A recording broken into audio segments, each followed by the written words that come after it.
तो दोस्तों, आज हम बात करेंगे एक ऐसे व्यक्ति के बारे में जो बचपन में अखबार बांटा करते थे और बाद में हमारे देश के प्रेसिडेंट बने और उन्होंने सैटेलाइट से लेके मिसाइल तक लॉन्च किया।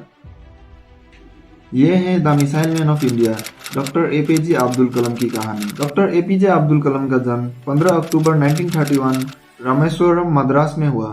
उनका पिता का नाम जैनुलाब्दीन और माता का नाम असीमा था। डॉक्टर एपीजे अब्दुल कलाम एक तमिल मुस्लिम फैमिली से बिलोंग करते हैं और पेशे से उनके पिता एक नाविक थे।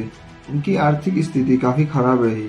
एक बार की बात है, क्लास में उनका एक दोस्त हुआ करता था जो कि राजपुरोहित का बेटा था, जिनका नाम था रामदास शास्त्री। और जब वो अब्दुल कलाम के साथ पहले बेंच में बैठे तो मास्टर जी नाराज हो गए और अब्दुल कलाम को पीछे जाके बैठने को कहा और वो चुपचाप चले गए।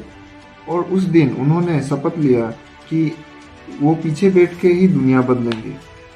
उनके अनुसार पीछे बैठना कोई मायने नहीं रखता था, इसलिए उन्होंने कहा, the best brains of the nation can be found on the last bench of the classroom. उनका परिवार काफ़ी बड़ा था, वो 10 भाई बहन थे।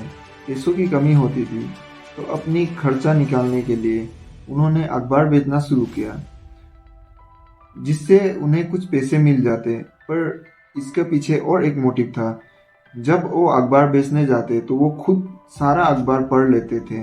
अब्दुल कलाम अपनी स्कूल के दिनों में एवरेज ग्रेड्स ही आते थे, पर वो एक ब्राइट और हार्डवर्किंग स्टूडेंट थे जिन्हें सीखने का बहुत इच्छा था। वो अपने ज़्यादातर वक्त मैथमेटिक्स करते स्पेंड करते। उन्होंने अपनी बचपन की पढ़ाई सचवर्थ हायर सेकेंडरी स्कूल से पूरी की। उन्होंने अपनी ग्रेजुएशन सेंट जोसेफ कॉलेज से फिजिक्स में की और मद्रास इंस्टीट्यूट ऑफ टेक्नोलॉजी से एरोस्पेस इंजीनियरिंग में उन्होंने अपनी डिग्री हासिल की। और एक बार की बात है, जब वो MIT में थे, एक प्रोजेक्ट पर काम कर रहे थे, तब उनका एक प्रोफेसर ने उन्हें कहा कि अगर तुम इससे बेहतर डिज़ाइन नहीं बना सकते तो तुम्हारा स्कॉलरशिप कैंसिल कर दिया जाएगा और इसे तुम्हें 3 दिन में पूरा करना होगा। और यह बात सुनकर अब्दुल कलाम को बहुत दुख हुआ और फिर उन्होंने काफ़ी मेहनत के बाद एक ऐसा डिज़ाइन तैयार किया जिसे देखकर प्रोफेसर भी हैरान हो गए।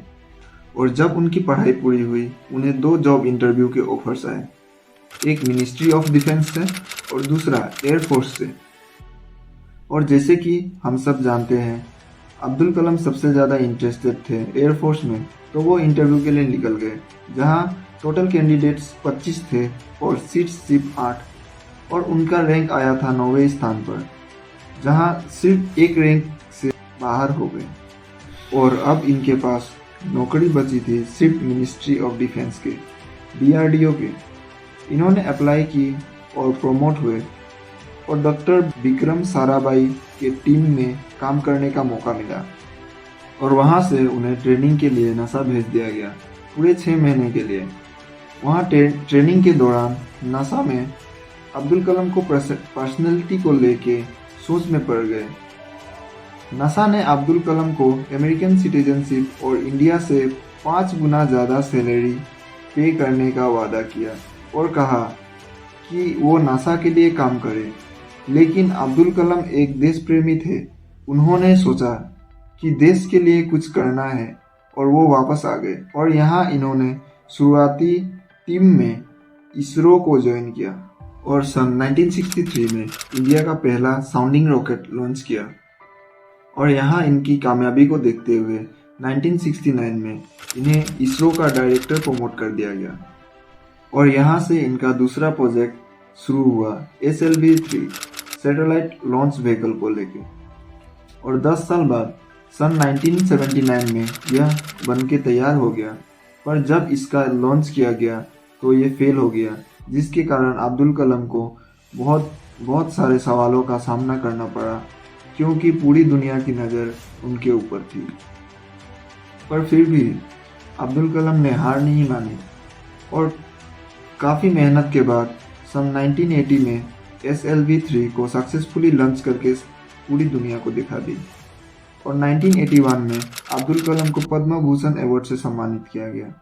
सन 1982 में उन्हें DRDO का डायरेक्टर बना दिया गया और फिर वो इंटीग्रेटेड गाइडेड मिसाइल बनाने के ऊपर काम शुरू किया।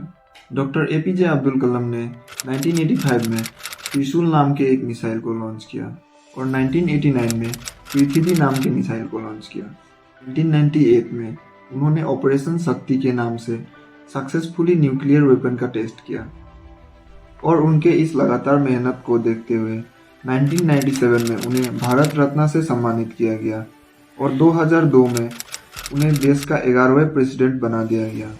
27 जुलाई 2015 को जब वो IIM शिलोंग में लेक्चर दे रहे थे तब उनका देहांत हो गया।